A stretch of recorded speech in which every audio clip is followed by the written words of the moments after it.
فرمایا رحمان کے بندے وہ ہیں جو زمین پر آہستگی سے چلتے ہیں۔ نوجوانوں غور کرو،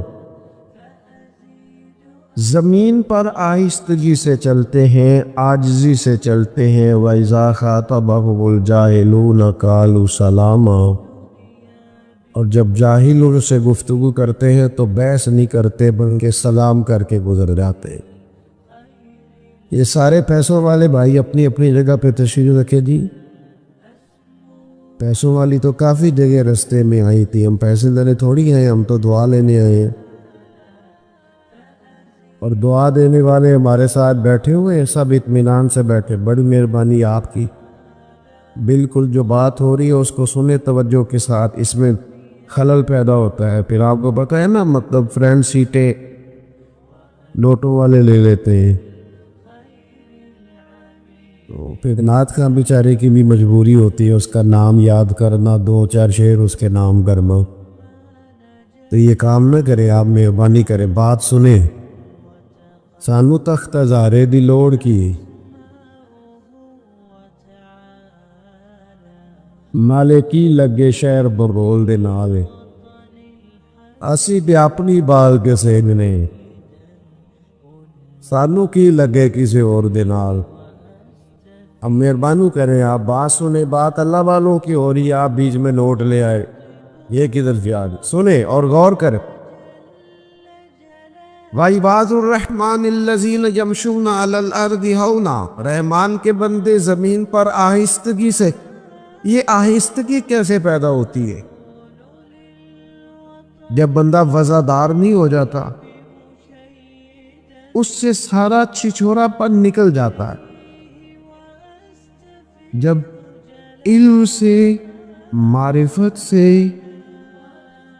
اور راہ سلوک کی منازل کو طے کرنے سے اس کے دل میں قرار پیدا ہوتا ہے نا۔ اللہ کرے آپ موبائل کم دیکھیں، میری بات زیادہ سنیں، آمین تو کہیے گا۔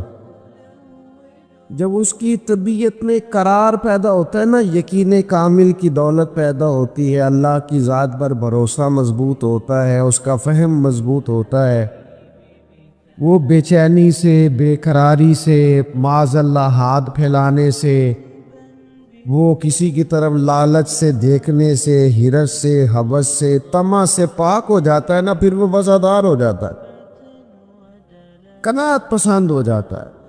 پھر اس کے لب و لہجے میں آپ کو کہیں بے چینی نظر نہیں آتی، تڑپتا، سسکتا، شہرت کا بھوکا، مال کا بھوکا کہیں نہیں وہ نظر آتا۔ جب وہ وفادار ہو جاتا ہے تو پھر ذرا آہستہ آہستہ چلنا شروع کر دیتا ہے، پھر اس کی طبیعت میں ٹھہراؤ پیدا ہوتا ہے۔ ٹھہراؤ، کوئی شوق نہیں ہوتا، وہ کوئی چل نہیں ہوتا، کہیں اس کی طبیعت کے اندر آپ کو کوئی ایسی چیز نہیں نظر آتی جس سے محسوس ہو کہ یہ کہیں الجھ سا گیا۔ بھائیو، اللہ کے بندے آہستگی سے چلتے ہیں، بردبار ہوتے ہیں، وزادار ہوتے ہیں، ان کی طبیعت میں ٹھہراؤ۔ یہ جو آج بے چینی ہے، بے قراری ہے، نوجوانوں کی ٹوٹتی بکھرتی سوچیں ہیں، وسوسوں کے غلبے ہیں، پتہ نہیں کیا ٹھیک ہے، پتہ نہیں کیا غلط ہے، پتہ نہیں کون درست کہہ رہا ہے، پتہ نہیں کس کی بات ٹھیک ہے۔ اللہ کا بندہ جب ان ساری باتوں سے نکل کے یقین کی دولت پہ چلا جاتا ہے، پھر وہ ذرا آہستہ آہستہ چلنا شروع کر دیتا ہے۔ نبی کریم علیہ السلام کی طبیعت بڑی بردبار تھی، حضور میں بڑا حوصلہ تھا۔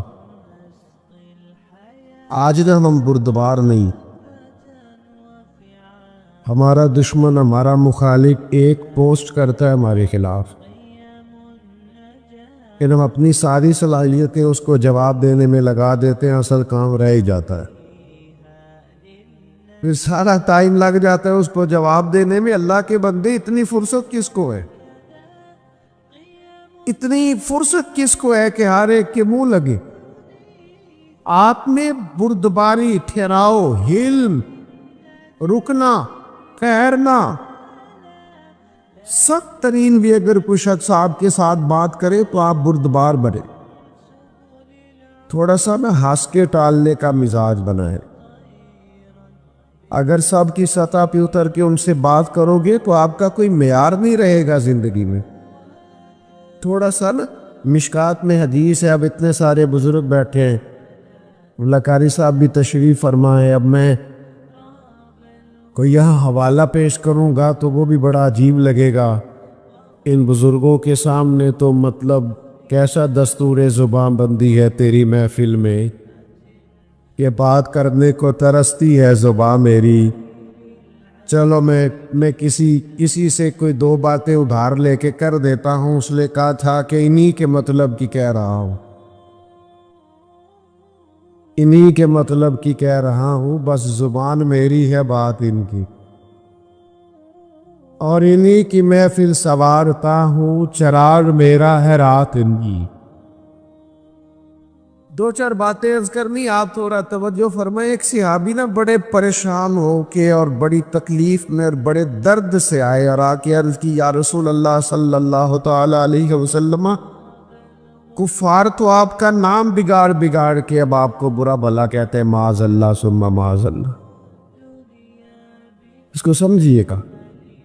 آپ کا کیا خیال ہے، چڑھانے والا زیادہ خطرناک ہوتا ہے کہ چڑ جانے والا؟ آپ چڑنا چھوڑ دیں، لوگ چڑھانا چھوڑ دیں گے. میں ایک دفعہ گاڑی سے اترا اپنے شہر میں اور محفل میں گئے، دوبارہ بیٹھنے لگے تو پیچھے سے ایک صاحب نے آواز کسی کرنے لگے، اور ملا دیو. تو وہ اکیلا تھا، ہم چار تھے. جب میں نے پلٹ کے دیکھا تو ڈر گیا، پریشان ہو گیا. میں نے آواز دی، میں نے کہا بھائی بات سننا. تو وہ ڈر رہا ہے. تو میں نے کہا پریشان نہ ہو، کچھ بھی نہیں کہیں گے، وہ جو کہا ہے وہ ایک دفعہ اور کہہ دو. تمہارا کیا خیال ہے، میلاد والے ہونا کتانا ہے، یہ تو ہمارا فخر ہے. تو جب دے باغ اسی ہے نا میلاد والے، جے کر یار دے نام دا ملے مینا. ہاں ان چولی پا لئیے پنجے سوتیے نا، جے کر یار دے نام دی ملے سولی، پھر چوٹا چوٹ لئیے پیچھا ہٹیے نا. تو 2 دفعہ نہیں، تو 100 دفعہ کہے تو ہمارا ناز ہے. ہم چڑھنا کس بات سے بھائی؟ ہم نے تو ناز کرنا ہے، جو چیزیں باعث فخر ہے ان پر فخر کرے. یہ سنیں، مشکات کی حدیث عرض کر رہا ہوں. عرض کی، یا رسول اللہ صلی اللہ تعالی علیہ وسلم، وہ آپ کا نام معاذ اللہ بگاڑ کے لیتے ہیں. وہ کہتے ہیں اگر ہم نے محمد ہی مان لیا تو محمد کا معنی تو جس کی بار بار تعریف کی رہا ہے، تو اگر آپ محمد مان لے تو تنقید کیسے کریں گے؟ آپ کی زیادہ توجہ ہے نا میری بات پر. انہوں نے نام بگاڑنا شروع کر دیا. تو وہ صحابی پریشان تھے اور ان کے لب و لہجے میں بڑی تکلیف تھی کہ ایسا کیوں کہا. تو اللہ کے محبوب بات سن کے مسکرائے، اور حضور نے جو جواب دیا وہ بڑا سمجھداری والا ہے اور قابل غور ہے اور توجہ کرنے والا. میری طرف دیکھیے گا. محبوب فرمانے لگے، یشتمیون مزممم ویلعنون مزممم، انا محمد. فرمایا وہ کسی مزمم کو برا بھلا کہتے ہیں، کسی مزمم کو معاذ اللہ گالی دیتے ہوں گے، وہ میں نہیں ہوں، میں تو محمد ہوں. حلم پیدا کرے، حلم. یعنی ایک یہودی عالم نے جان بوجھ کر رقم دی حضرت بلال کو ادھار، کم مجھ سے لے لے حضور کے مہمانوں کی، جان بوجھ کے دیے. اور پھر جو بات آ تھا اس سے 3 دن پہلے مطالبہ بھی کرنے لگا، پہلے ہی آ گیا لینے کے لیے. اور آ کے بات بھی بڑی سخت کی. حضور کھڑے تھے مدینہ منورہ کے چوک میں، جناب فاروق اعظم بھی حاضر بارگاہ تھا. کہنے لگا وہ رقم دے. تو محبوب نے فرمایا ابھی تو 3 دن باقی ہیں. اس نے بڑا سخت جملہ کہا، سخت، میں نقل نہیں کرتا، سخت جملہ. حضرت عمر نے تلوار نکال لی، نے اسے حضور نے فرمایا عمر جلدی نہ کر، اس نے پیسے لینے، اس کا حق کیا تقاضا کرے گا؟ یہ ذرا بردباری تو دیکھو میرے نبی پاک کی، ذرا ذرا سی بات پہ ہاتھ پیر پھولتے ہیں نوجوانوں کے، ذرا پریشانی آئی نہیں اور یہ جناب بڑے بڑے سخت باتیں کرنے لگے، میں نے جی کے کیا کرنا ہے، رہ کے کیا کرنا ہے۔ آپ مومن ہیں؟ مومن اور ڈپریشن، مومن اور انزائٹی، مومن اور خوف؟ ایمان آتا ہی وہاں ہے جہاں انسان کو طاقتور کر دیتا۔ یہ کہاں سے آ گئے سارے نام جو ہم نے رکھ لیے؟ غور کریں اور یاد رکھیں۔ اس نے بڑی سخت بات کی تو محبوب فرمانے لگے عمر اس نے پیسے لینے، اس کا حق ہے، تو مجھے کیا جلدی دے دے، اسے کیا ذرا نرمی کرے، جا فلاں جگہ کھجوریں رکھی ہیں، تول کے اس کا سارا قرض ادا کر دے، اور یہ جو تو نے ڈانٹا اور گھورا ہے نا، تھوڑی کھجوریں زیادہ بھی دے دینا۔ حضرت فاروق اعظم تھوڑے مزاج کے جلالی تھے، کہتے میں چلا تو گیا اور کھجوریں بھی دے دی، تھوڑی زیادہ بھی دے دی۔ اب وہ یہودی عالم نا مجھ سے چھوٹے چھوٹے سوال کرنے لگا حضور کے بارے میں، میں ذرا دیکھیے گا، وہ سوال کرنے لگا تو فرماتے میں اب غصے میں تھا، میں تلخ تلخ جواب دیتا۔ وہ سنو جوانو، وہ یہودی عالم کہنے لگا عمر یار مجھ پر جلدی نہ کر، میری مجبوری سمجھ، میں آسمانی کتابوں کو جاننے والا عالم ہوں، میں کوئی جذباتی فیصلہ کر نہیں سکتا تھا، میں نے نا آخری نبی کی جتنی علامات پڑھی تھی وہ ساری مدینے والے میں پائی جائے۔ ایک علامت حضور کی یہ پڑھی تھی کہ جیسے جیسے کوئی جہالت کرتا جائے گا نا، حضور کا حلم بڑھتا جائے گا، نبی پاک کی بردباری بڑھتی جائے۔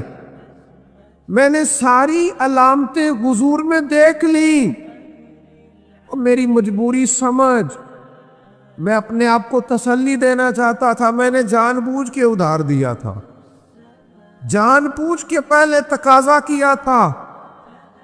عمر یار میرے ساتھ مہربانی کرنا، میں نے دیکھ لیا ہے جتنا حلم میں نے مدینے والے میں دیکھا ہے، جتنا ظرف میں نے حضور میں دیکھا ہے، جتنا حوصلہ کریم محبوب میں دیکھا ہے، اتنا میں نے کہیں نہیں دیکھا۔ اب اس طرح کر میرا سفارشی بن، مجھے ساتھ لے جا، میں نے حضور کا کلمہ پڑھنا۔ او بھائی کہاں اتنی بے چینی آ گئی، بے قراری آ گئی، اتنے پریشان آپ؟ میرا تو کہ دینی ماحول سے تعلق ہے اور زندگی میں بڑے بڑے مجمع مجھے دیکھنے کی اللہ نے توفیق دی، تو بعض لوگوں کو نا عادت ہو جاتی ہے میری طرح کے لوگوں کو اسٹیج پر بیٹھنے کی۔ آپ یقین کریں اپنی طرح کے بزرگوں کی بات نہیں کرتا، ان کو کبھی نیچے بیٹھنا پڑ گیا تو پریشان ہو جاتے۔ وہ خدا کے بندو، صدر ہی ہوتا ہے، والے صدر میں ہو تب بھی صدر ہے، اپنے گھر میں ہو تب بھی صدر ہے۔ بردبار بنے، حوصلہ کر۔ آپ یقین کریں کبھی صوفیاء کا اسٹیج اس پر تنقید نہ ہوتی اگر ہم نے خوشامد کا دروازہ نہ کھولا ہوتا۔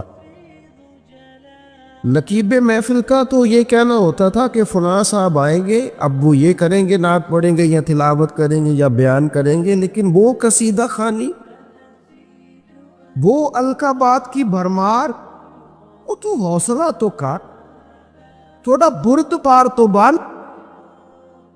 خوشبو بتایا نہیں کرتی، خوشبو تو آیا کرتی ہے۔ اگر کوئی چیز ہوگی تو پتہ چل جائے گا۔ یہ چھلک چھلک کے بتانا اور کھل کھل کے بات کرنا اور اظہار کرنا اور کوئی تعریف نہ کرے تو اپنی کرنے لگ جانا۔ شکر ہے جی اللہ کا، فلانا کا بھی میں نے کیا، تو نہ تعریف کر، یہ کسی کو کرنے دے، یہ ٹھیک نہیں رہے۔ تھوڑے بردبار بنے، تھوڑا حوصلہ۔ اللہ والوں میں نا حوصلہ بڑھ پلک، بھلا کتنا حوصلہ ہوتا ہے اللہ والوں میں، ایک اللہ والے نے بتایا۔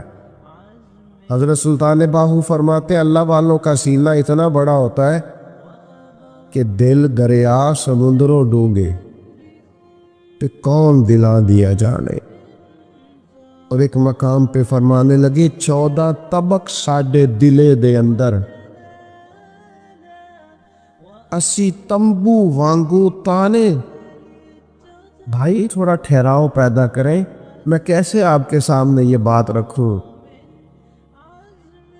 کہ دنیا میں وہ کتنا کم نصیب بیٹا ہوگا کہ جس کا باپ بھی اس سے بات کرتے ہوئے ڈرے کہ پتہ نہیں تلخ جواب ہی نہ مل جائے. وہ کتنا بد نصیب ہے جس کی ماں بھی 2-4 دفعہ سوچے کہ بات کر لو اس سے اور مجھے کہہ لینے دو. تو صوفیاء کا ماننے والا ہے، تو کسی آستانے کا مرید ہے اور تیرا لب و لہجہ اتنا تلخ ہے. وہ جی فلاں صاحب جلالی ہوتے ہیں، میں اس کو کھڑا کرتا ہوں نا کسی مالدار کے سامنے تو پتہ چل جاتا ہے جلال کتنا ہے. ابھی کھڑا کرتے نا کسی آفیسر کے سامنے تو سمجھ آ جاتی ہے اس کے اندر روب کتنا ہے. آپ کو جلال غریب آدمی پہ آتا ہے، مسکین پہ آتا ہے، کمزور پہ آتا ہے. یہ کیسا غصہ ہے جو اتنا سمجھدار ہے کہ دیکھ کے آتا ہے. تھوڑے بردبار بنے، تھوڑے سہنے کا مزاج بنائے. رب کے بندوں کے سینے بڑے کشادہ تھے، ٹبے پہ بیٹھ کے ساری عمر گزار دیتے تھے.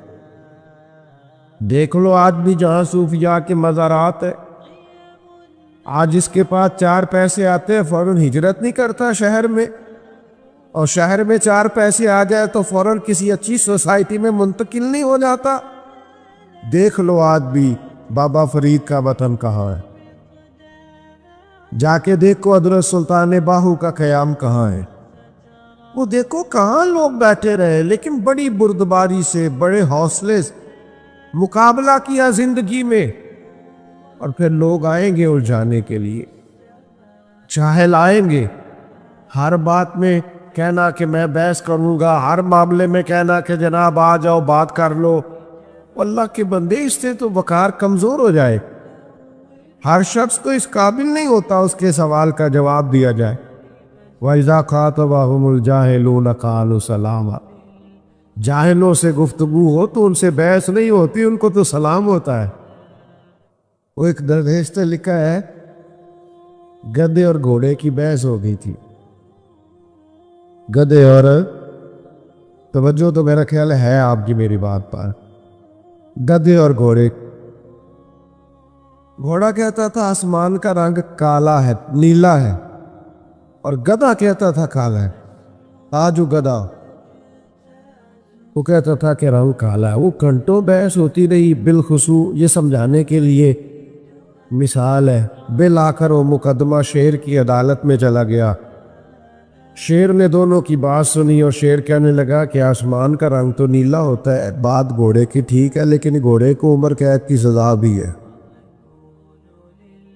اس نے کہا بادشاہ یہ بھی تاریخ کا انوکھا فیصلہ ہے کہ بات بھی میری ٹھیک ہے اور سزا بھی مجھے ہی ہے. کہنے لگا سزا اس بات کی نہیں کہ بات تیری ٹھیک ہے، سزا اس بات کی ہے کہ تو نے گدھے سے ہی بحث شروع کر دی. تمہیں کہ نہیں پتہ گدھا ہے، گدھوں سے بحث، تو گدھے سے بحث کر رہا ہے، کیسا نادان آدمی. گدھوں سے بحث اللہ کرے آپ کو سمجھ آئے. بھئی علماء کریں گے کاکہ حق کے لیے کبھی بات کرنی ہو، ہم ہر وقت الجھے رہیں. مذہب کو دنیا میں بحث کے لیے نہیں آئے، عمل کے لیے آئے. آپ عمل کا راستہ کھولیں، آپ دیکھیں آپ کے لیے قابل عمل کون سی چیز ہے، اس پر عمل کریں. بحث نہیں، الجھاؤ نہیں، ہر بات کے اندر گفتگو نہیں. اگر آپ پڑھے لکھے بھی ہیں، دلائل بھی رکھتے ہیں، آپ کے پاس بڑی بڑی براہین ہے، تو ٹھیک ہے بھائی سارا کچھ ہوگا. لیکن یہ اسلحہ، یہ جو طاقتور چیزیں آپ کے پاس ہے، یہ کسی میدان کے لیے سنبھال کے رکھے، یہ کبھی کام آئیں گی. یہاں بزرگ علماء بیٹھے، ان سے پوچھئے گا ہمارے جو پرانے اکابر علماء مناظرہ کرتے تھے تو وہ تو دلیل ہی سب سے آخر میں پیش کرتے. پہلے تو سامنے والے کو ٹھکا لیتے تھے، وہ کہتے دلیل آخر میں دینی ہے تاکہ اس کو پھر کوئی جواب ہے. ہم سارے ہتھیار ٹائم پہ چلا لیں گے تو آخر میں کیا کریں گے. میرے عزیز بردبار بنے، بحث نہیں کرے، اور بلا وجہ تو بالکل نہ کرے۔ اس سے پتہ کیا ہوتا ہے؟ وقت ضائع ہوتا ہے، اور مومن کے پاس سب سے قیمتی چیز اس کا وقت ہوتی۔ وقت کبھی ضائع نہ کرے۔ نبی پاک علیہ السلام نے فرمایا خوبصورت مسلمان وہ ہے جو بے مقصد چیزوں کو چھوڑ دے، مقاصد کے حصول کے لیے جدوجہد کرے، اپنے وقت کو قیمتی اور زرخیز بنائے، اپنے وجود سے زیادہ کام لینے آگے بڑھنا ہے، جدوجہد کرنی ہے۔ ساری زندگی بیٹھ کے یہی کہتے رہنا فلاں کچھ نہیں کرتا، فلاں کچھ نہیں کرتا، لوگوں کی پگڑیاں کھولتے رہنا اور کہنا فلانے نے بھی کچھ نہیں کیا۔ اور بھائی، شکوائے ظلمت شب سے تو کہیں بہتر تھا اپنے حصے کی کوئی شمع جلاتے جاتے۔ ہم کوئی اپنی ڈیوٹی نہ کریں، کوئی اپنا کام نہ کریں۔ یہ شہر کے ساتھ ایک گاؤں ہے، تو اگر یہاں کسی نے ڈیرا لگایا، کسی درویش نے ڈیرا لگایا تو میلہ لگ نہیں گیا؟ ارے میں گسارو سویرے سویرے خرابات کے گرد پھیرے بپھیرے، کبھی اس طرف بھی گزر کر تو دیکھو بڑی رونقیں ہیں فقیروں کے ڈیرے۔ اگر کوئی کہیں ڈیوٹی کرتا ہے تو میلہ لگ جاتا ہے۔ تو میرے عزیز، بجائے سارا دن یہ کہہ لے کہ فلاں نے کچھ نہیں کیا، فلاں نے کچھ نہیں کیا، تو چلو کسی نے نہیں کیا آپ کر لیں۔ ہمت کریں، جدوجہد کریں، آگے بڑھیں، راستہ کھلا ہے، واضح ہے۔ الجھاؤ نہیں، پیسے نہیں، بلا وجہ نہیں۔ آئیں گے لوگ بڑی بڑی سخت بات کریں گے، بڑی بڑی تلخ بات کریں گے۔ انسان کے پڑھا لکھا ہونے کا اور سمجھدار ہونے کا پتہ ہی تب چلتا ہے جب اس کی جاہلوں سے بات ہوتی۔ حضرت مولوی شیر خدا رضی اللہ تعالیٰ عنہ فرماتے عقل کی زکوٰۃ ہی جاہلوں سے گزارا کردہ۔ یہی تو عقل کی زکوٰۃ ہے کہ آپ جاہل کے ساتھ کیسے۔ میں نے زیادہ باتیں نہیں کرنی، مجھے عصر کا ٹائم ہوتا دکھائی دے رہا ہے۔ میں آپ سے یہ کہنا چاہتا ہوں کہ بردبار بنو، اور یہ جو الجھاؤ ہے نا ذرا سی بات پہ، ذرا سی بات پہ الجھ جانا، اس سے باہر نکلو۔ حضرت عمر بن عبدالعزیز رحمۃ اللہ علیہ گزر رہے تھے، لکڑی کے جوتے پہنے تھے، رات کٹائی تھا، 80 تمبو وانگو تانے۔ بھائی تھوڑا ٹھہراؤ پیدا کریں۔ میں کیسے آپ کے سامنے یہ بات رکھوں کہ دنیا میں وہ کتنا کم نصیب بیٹا ہوگا کہ جس کا باپ بھی اس سے بات کرتے ہوئے ڈرے کہ پتہ نہیں تلخ جواب ہی نہ مل جائے۔ وہ کتنا بد نصیب ہے جس کی ماں بھی 2-4 دفعہ سوچے کہ بات کر لو اس سے اور مجھے کہہ لینے دو، تو صوفیاء کا ماننے والا ہے، تو کسی آستانے کا مرید ہے، اور تیرا لب و لہجہ اتنا تلخ ہے۔ وہ جی فلاں صاحب جلالی ہوتے ہیں، میں اس کو کھڑا کرتا ہوں نا کسی مالدار کے سامنے تو پتہ چل جاتا ہے جلال کتنا ہے۔ ابھی کھڑا کرتے نا کسی آفیسر کے سامنے تو سمجھ آ جاتی ہے اس کے اندر روب کتنا ہے۔ آپ کو جلال غریب آدمی پہ آتا ہے، مسکین پہ آتا ہے، کمزور پہ آتا ہے؟ یہ کیسا غصہ ہے جو اتنا سمجھدار ہے کہ دیکھ کے آتا ہے؟ تھوڑے بردبار بنے، تھوڑے سہنے کا مزاج بنائے۔ رب کے بندوں کے سینے بڑے کشادہ تھے، ٹبے پہ بیٹھ کے ساری عمر گزار دیتے تھے۔ دیکھ لو آج بھی جہاں صوفیاء کے مزارات ہے، آج اس کے پاس 4 پیسے آتے ہیں فوراً ہجرت نہیں کرتا شہر میں، اور شہر میں 4 پیسے آ جائے تو فوراً کسی اچھی سوسائٹی میں منتقل نہیں ہو جاتا۔ دیکھ لو آج بھی بابا فرید کا وطن کہاں ہے، جا کے دیکھو حضرت سلطان باہو کا قیام کہاں ہے، وہ دیکھو کہاں لوگ بیٹھے رہے، لیکن بڑی بردباری سے، بڑے حوصلے سے مقابلہ کیا زندگی میں۔ اور پھر لوگ آئیں گے الجھانے کے لیے، جاہل آئیں گے، ہر بات میں کہنا کہ میں بحث کروں گا، ہر معاملے میں کہنا کہ جناب آ جاؤ بات کر لو۔ اللہ کے بندے، اس سے تو وقار کمزور ہو جائے۔ ہر شخص کو اس قابل نہیں ہوتا اس کے سوال کا جواب دیا جائے۔ وَإِذَا خَاطَبَهُمُ الْجَاهِلُونَ قَالُوا سَلَامًا۔ جاہلوں سے گفتگو ہو تو ان سے بحث نہیں ہوتی، ان کو تو سلام ہوتا ہے۔ وہ ایک درویش نے لکھا ہے گدھے اور گھوڑے کی بحث ہو گئی تھی۔ گدھے اور توجہ تو میرا خیال ہے آپ کی میری بات پر، گدھے اور گھوڑے۔ گھوڑا کہتا تھا آسمان کا رنگ کالا ہے، نیلا ہے، اور گدھا کہتا تھا کالا ہے۔ آج وہ گدھا وہ کہتا تھا کہ رنگ کالا ہے۔ وہ گھنٹوں بحث ہوتی رہی، بالخصوص یہ سمجھانے کے لیے مثال ہے۔ بالآخر وہ مقدمہ شیر کی عدالت میں چلا گیا۔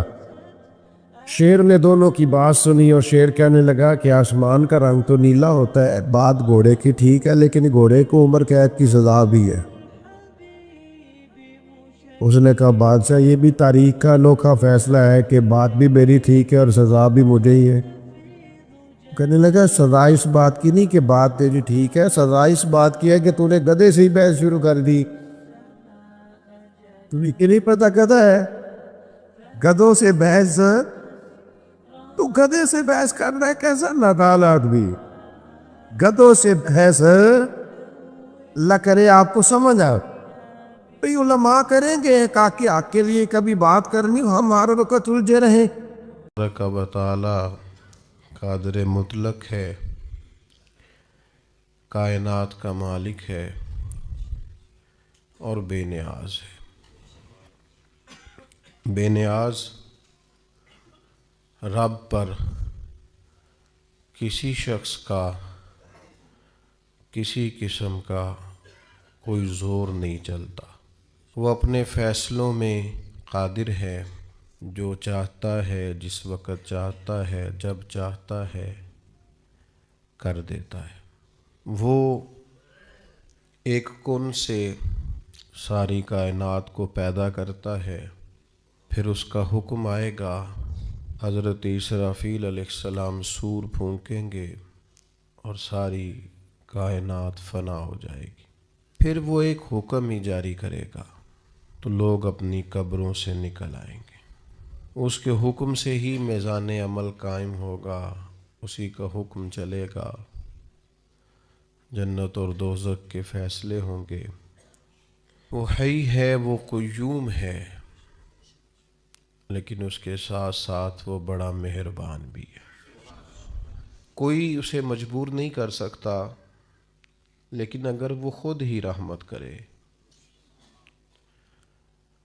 اور کچھ فیصلے وہ خود ہی کر لے تو پھر یہ اس بے نیاز کی بندہ نوازی ہے۔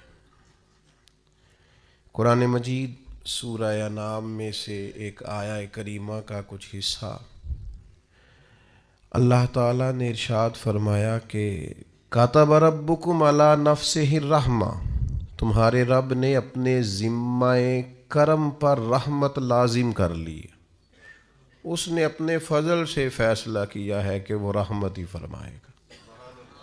کریم جب غالب آتا ہے تو رحمت ہی فرماتا ہے، کرم ہی فرماتا ہے۔ دنیا میں بھی ہم اس کی رحمت کے نظارے دیکھتے ہیں، اور ایک جگہ نہیں جگہ جگہ دیکھتے ہیں، ایک بار نہیں بار بار دیکھتے ہیں۔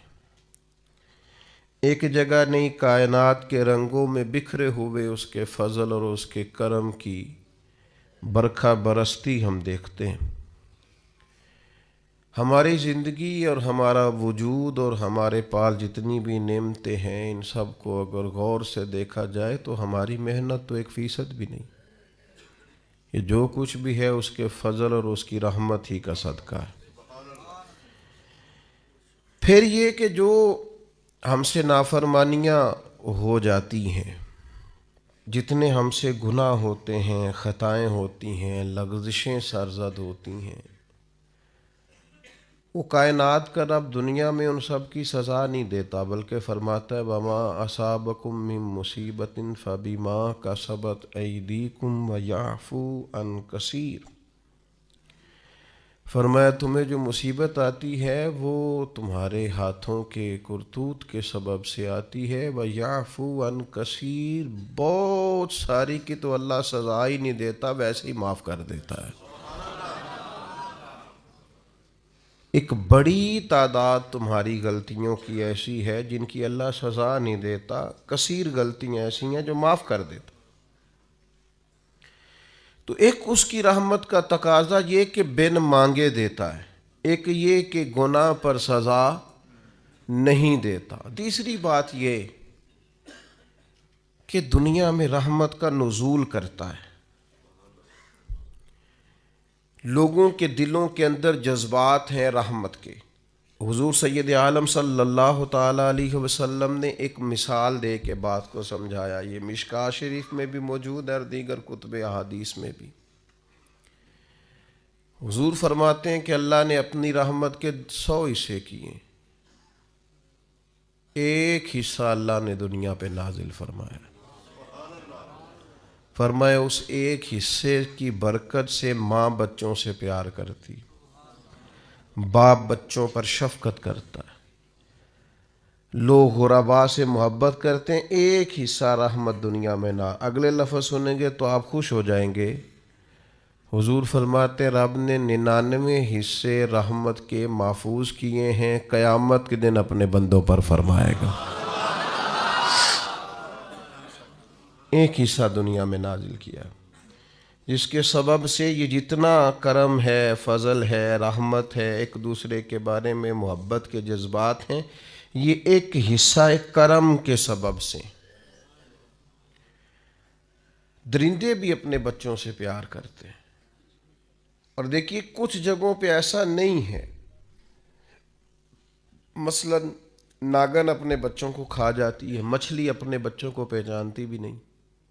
تو یہ جو بعض جگہوں پہ ایسا سلسلہ رکھا گیا ہے، یہ باقی جگہوں پہ جو رحمت ہے اس کی نشاندہی ہو جائے، اس کے لیے رکھا گیا کہ تمہیں اندازہ ہو جائے کہیں یہ معاملہ نہیں بھی ہے، اور جہاں ہے وہاں اللہ کا فضل ہے تو ہے۔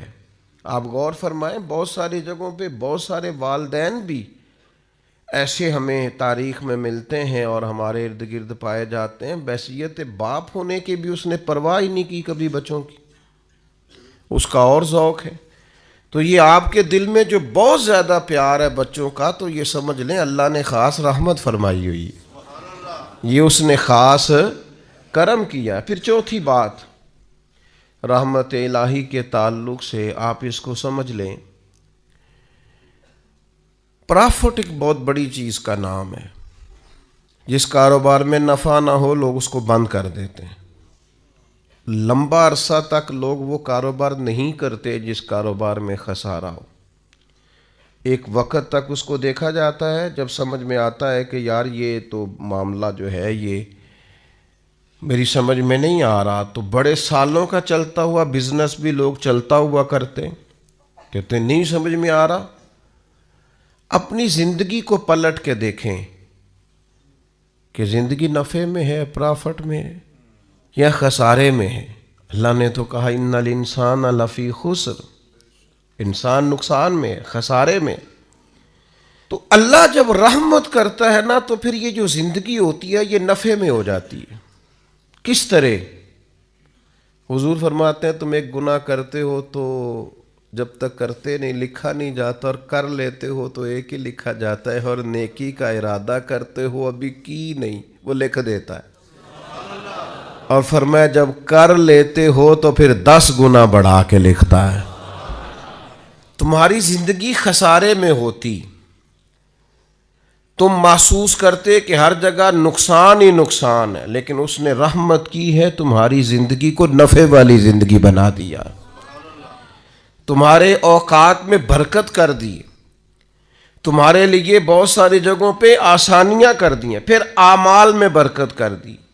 اعمال میں مسلمان ہونے کی نسبت سے اعمال کے اندر اللہ نے برکت کر دی۔ آپ کبھی غور فرمائیں کہ صرف 3 دفعہ سورۃ اخلاص پڑھیں تو پورے قرآن پاک کا ثواب ہے، 1 دفعہ سورہ یاسین پڑھ لیں تو 10 قرآن مجید پڑھنے کا ثواب ہے، آپ 1 دفعہ درود پاک پڑھیں تو 10 رحمتوں کا نزول ہو جاتا ہے۔ تو اللہ تعالیٰ نے اپنی رحمت سے چیزوں کو بڑھا دیا، ان کے اندر اللہ نے اجر کو زیادہ کر دیا۔ اللہ نے نا ہماری زندگی کے لمحات کو زرخیز کر دیا ہے، کسی کی زمین کو بنجر نہیں رکھا۔ فرمایا تم نیکیاں بوتے رہنا، 10 گنا سے لے کر 700 گنا تک تمہیں اجر دیا جائے گا۔ جتنی نیت اچھی اتنا اجر اچھا۔ پھر ایک 5ویں بات جو اس تعلق سے بڑی سمجھنے والی ہے اور قابل غور ہے، وہ یہ ہے کہ اللہ تبارک و تعالیٰ نے ایک اور انعام بھی فرمایا، ایک اور کرم بھی اپنے بندوں پہ کیا ہے کہ بعض چھوٹی چھوٹی نیکیوں سے اللہ راضی ہو جاتا ہے۔ بندوں کو منانا خاصا مشکل کام ہے، کافی سارا پروٹوکول دینا پڑتا ہے اور ساری زندگی دینا پڑتا ہے۔ آپ نے 99 دفعہ بات مانی، ایک دفعہ نہیں مانی تو سامنے والا ناراض ہے۔ ساری زندگی آپ کام آئے، ایک دفعہ معذرت کی تو بگڑ جاتا ہے۔ وہ کہتا ہے تو نے تو کبھی توجہ ہی نہیں کی، غور ہی نہیں کیا، وہ 90 چکر میں پڑ جاتا ہے۔ آپ کس حد تک جائیں گے؟ اور آپ یقین کریں کہ ذرا اگر آپ نے کسی شخص کو تنبیہ کر دی، آپ کی رائے اس کی رائے سے ٹکرا گئی، وہ جو کہہ رہا تھا آپ نے ہاں میں ہاں نہیں ملائی، آپ نے کہا نہیں میں یہ ٹھیک سمجھتا ہوں، بگڑ جائے گا۔ آپ محسوس کریں گے کہ لوگ صرف اس حال میں راضی ہیں کہ جس طرح کا وہ چاہتے ہیں آپ اس طرح کا بن جائیں، اور یہ ممکن نہیں ہوتا، یہ خاصا مشکل کام ہوتا ہے۔ لیکن وہ رب بڑا کریم ہے۔ ساری زندگی گناہوں میں گزارنے والی بی بی اور لتھڑی ہوئی اور آلودہ زندگی گزارنے والی اگر کوئی طوائف صرف ایک کتے کو چند قطرے پانی کے پلا دے تو مہربانی کر کے سارے گناہ معاف فرما دیتا ہے۔ یہ چھوٹے چھوٹے اعمال سے راضی ہو جاتا ہے۔ اس لیے نبی پاک علیہ السلام نے تاکید فرمایا تم نے نیکی کو چھوٹا نہیں سمجھنا، پتہ نہیں وہ کس بات سے گویا راضی ہو جائے۔ جو بھی خیر تمہارے ہاتھ آئے اس کو کر گزرو، جس حد تک ممکن ہو تم نیکی کرو، نہ جانے وہ کس بات سے راضی ہے۔ ابن ماجہ میں حدیث ہے، دیگر کتب احادیث میں موجود ہے، قیامت کے دن ایک اللہ کا نیک بندہ جنت میں جا رہا ہوگا تو رستے میں اسے کو روک کے کہے گا حضرت یاد ہے میں نے پانی پلایا تھا آپ کو، وہ یاد ہے نا میں نے وضو کرایا تھا، یا یاد ہے نا میں نے فلاں جگہ پہ فلاں آپ کی خدمت کی تھی۔ تو اللہ کے حبیب علیہ السلام نے ارشاد فرمایا اس ایک عمل کی وجہ سے اور اس نیک آدمی کی سفارش کی وجہ سے اللہ اس گناہگار کو بھی جنت عطا فرما دے گا۔ لیکن شرط یہ ہے کہ نیکی کرتا رہے آدمی۔ دیکھیں نا اللہ کی رحمت بہانہ تلاش کرتی ہے، قیمت نہیں مانگتی، بہانہ تلاش کرتی ہے۔ تو کوئی بہانہ بنانا چاہیے۔ دل ساڈا ہوندا ہے بہانہ بن جائے، پر بہانہ انج دا بنے کہ کوئی جیک لگے راتوں رات امیر ہوندا۔ شریعت بھی قائل ہے، پر شریعت کہتی ہے اس طرح کا رویہ کر کے کوئی بخشش کا بہانہ بن جائے، کوئی اس کی رحمت کا بہانہ بن جائے، کوئی ایسا سلسلہ بن جائے جس سے اللہ راضی ہو جائے، کوئی ایک ایسا کام کرے جس سے وہ کریم مہربانی کرے۔ تو میرے بھائی ہر نیکی کے حصول کی کوشش کی جائے، چھوٹی سے چھوٹی نیکیوں کو بھی کبھی چھوٹا سمجھ کے چھوڑا نہ جائے۔ یہ چیزیں اللہ کی رحمت کا بہانہ بن۔ چھٹی بات، بعض اوقات انسان کی صرف سوچیں ہی اس کی رحمت کا بہانہ بن جاتی ہیں۔ لوگ اچھا بھی تو نہیں نہ سوچتے، گمان کا بھی تو بڑا مسئلہ ہے نا۔ لوگ سوچتے بھی بڑا خطرناک ہے۔ جو سوچیں ہیں نا، اسلام کے اندر باقاعدہ گمان پر پابندی لگائی گئی ہے کہ اجتنبوا کثیرا من الظن ان بعض الظن اثم۔ تم نے بری سوچ سے، برے گمان سے بچنا ہے، بعض گمان بھی گناہ ہے۔ سوچوں کو لوگ پابند نہیں کرتے، جو طبیعت میں آتا ہے سوچتے ہیں، اور کوئی ثبوت نہیں ہوتا، کوئی دلیل نہیں ہوتی، ان کے پاس کوئی مضبوط بات نہیں ہوتی، بلا وجہ منفی سوچتے اور نیرا سوچتے نہیں، خالی گمان کو ہی وہ اپنا نظریہ بنا لیتے ہیں، عمر بھر ذہن بن جاتا ہے کہ ایسا ہی ہے، خالی گمان، کوئی دلیل نہیں، کوئی وجہ نہیں۔ یعنی ابا جی جو ہیں وہ مجھ سے انفرادی سلوک کرتے ہیں، باقی بھائیوں کے ساتھ ان کا سلوک بڑا اچھا ہے، یہ بس ایک دفعہ سوچ لیا پھر اس کو طے کر لیے اور دلیل کوئی نہیں۔ یعنی والد صاحب نے جس اسکول میں بھائیوں کو داخل کرایا اس کو بھی اسی اسکول میں ہی ہے، انہوں نے جس جگہ جس مکان میں رکھا باقیوں کو ہے، اس کو بھی وہیں رکھا ہے. انہوں نے سارے رویے مشترکہ رکھے، لیکن اس کا ذہن بن گیا ہے کہ میرے ساتھ وہ والا پیار نہیں جو باقیوں کے ساتھ، اور پھر اس کو طے کر لیا اور عمر گزار دی اسی بات پر. تو گمان کو ٹھیک رکھنا، سوچوں کو ٹھیک رکھنا، نظریات کو پاکیزہ رکھنا. ہمارا جو گمان ہے نا وہ سیٹ نہیں ہوتا. ہمارے ملک میں ایک نا سلسلہ چلتا ہے بدگمانی کا، بے یقینی کا، ٹوٹتی سوچوں کا، بکھرتے خیالات کا. وہ کہہ کے نا کہ ساری دنیا گڑبڑ ہو گئی، تو محسوس ہوتا ہے کوئی بندہ اچھا بچا ہی نہیں. اور نتیجہ یہ نکلتا ہے کہ سوچیں ٹھیک نہیں ہوتی. سوچیں ٹھیک ہو جائیں نا، کبھی سوچیں. داتا گنج بخش علی حجویری رحمۃ اللہ علیہ نے لکھا ہے کشف المحجوب شریف کے اندر، داتا صاحب فرماتے ہیں کہ ایک شخص پہاڑ پر عبادت کرتا تھا اللہ تعالیٰ کی بنی اسرائیل میں سے، اور بڑا طویل وقت اس نے رب کی عبادت کی.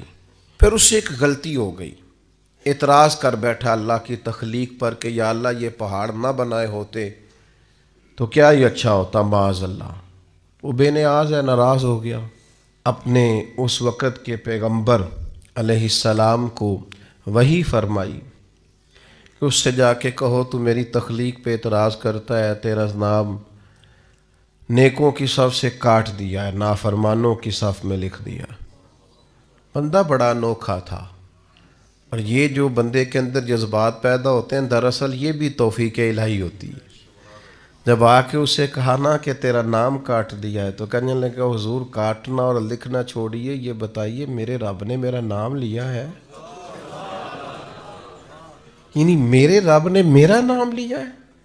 میں قربان جاؤں، ذرا پھر سے کہنا ایک دفعہ، میرا نام اس نے لیا ہے، میرے رب نے میرا نام لیا. اور پھر اس کے آنسو چھم چھم گرے. پھر وہ رویا اور کہنے لگا اس کریم کے حضور عرض کیجئے گا کہ اگر میرے لیے فیصلہ ہو ہی گیا ہے کہ میں نافرمان ہوں، تو پھر میرا